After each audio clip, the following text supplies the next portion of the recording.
What's up guys, the Strong Boys 19 here. This is going to be the next album review for another 2022 album. And I'm going to be reviewing the latest record from the Birmingham-based vocalist and musician of Tony Martin, entitled Thorns.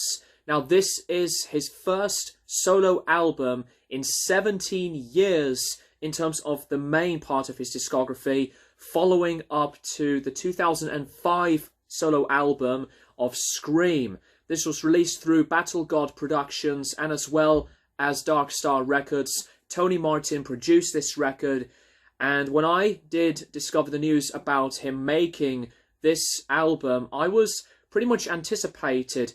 And since Tony Martin has been one of my personal favourite yet very underrated vocalists in rock and heavy metal put together, I was so into this record from the moment I did put this record on, and I did my album reacting on this record in its entirety. I'll have to say that this is always worth it for me to maybe call this as one of my favourite albums in terms of the first half of this year so far. Now, for those that don't know who Tony Martin is, he has been very popular into the career. He had worked for the legendary, very influential band Black Sabbath, who did release albums with Tony Martin's involvement, from the records like The Eternal Idol to Cross Purposes, Tear, and I'll have to say that that period of Tony Martin is criminally overlooked, and that for me, being a Black Sabbath fanatic myself, I will definitely seek this type of era of Black Sabbath into your discoveries, because Tony Martin, for me, has absolutely one of my favourite sounds on vocal performances, and the dedication into hearing great sounds into this genre of heavy metal. The sound onto this particular record, for me, is absolutely dedicated, and there's a lot of the consistency. That's what I really enjoy so much about this album. But it's not only just because of Tony Martin. Other musicians who have worked with him for this record have been musicians like Danny from Venom, to Magnus, who was the former bass player for Hammerfall, and as well as with Greg Smith, a bass player who worked with others involving Blue Oyster Cult, to Ted Nugent and Billy Joel, amongst many others.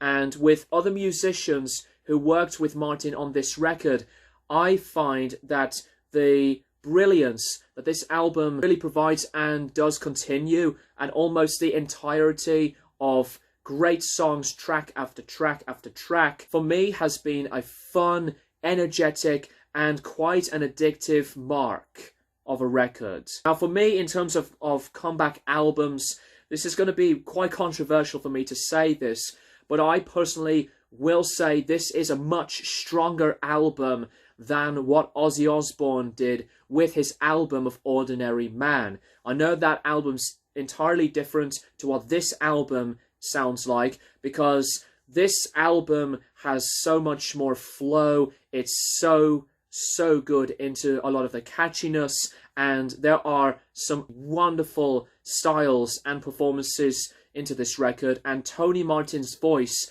on this album is one of the best parts. His voice never ages into something very different, because his voice and the way he portrays these emotions on this entire record, he really puts in a lot of depth and character into this particular sound, and I do love a lot of his vocal sounds on this record.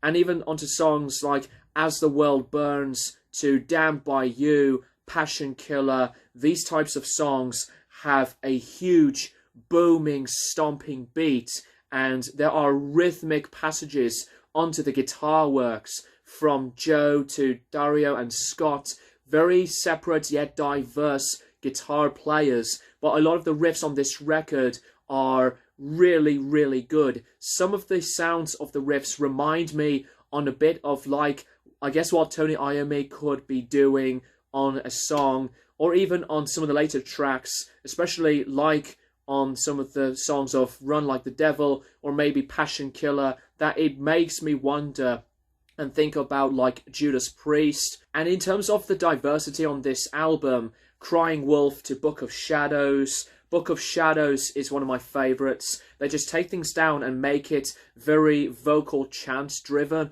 A lot of acoustic guitars, but it paints some really dark and a mysterious vibe and imagery. Crying Wolf, and even on with the title track of Thorns, they start things so different, but they are one of those other tracks where Martin's voice can be extremely melodic.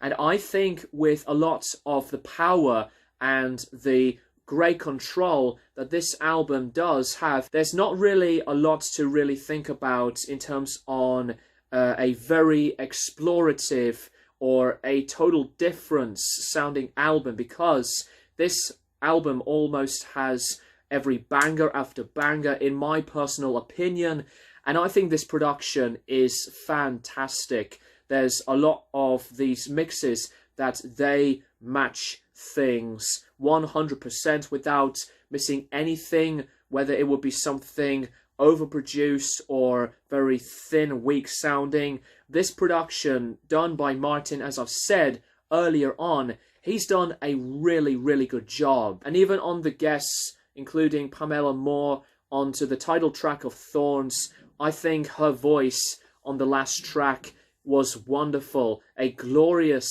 separate vocal range that's confident.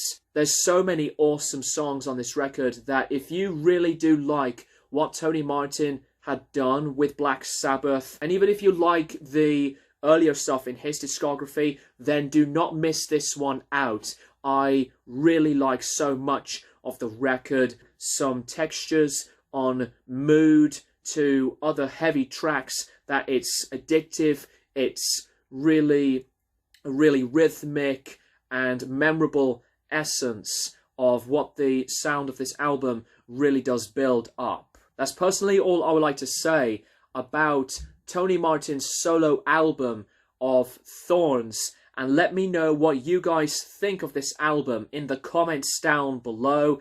For those who love heavy metal and love Tony Martin's work for Black Sabbath, you need to buy this album, because as much as I am a fan of Sabbath with Tony Martin, there's no other rhyme or reason that I would not miss this one out, because this is becoming one of my favourite records of this year already. I'm going to give this album, I would say, an 8.5 out of 10, and let me know also if you really think this is one of his better albums in his discography, or possibly his best in ages, because it did receive a lot of acclaim, and I am really happy to see a lot of the positive reception.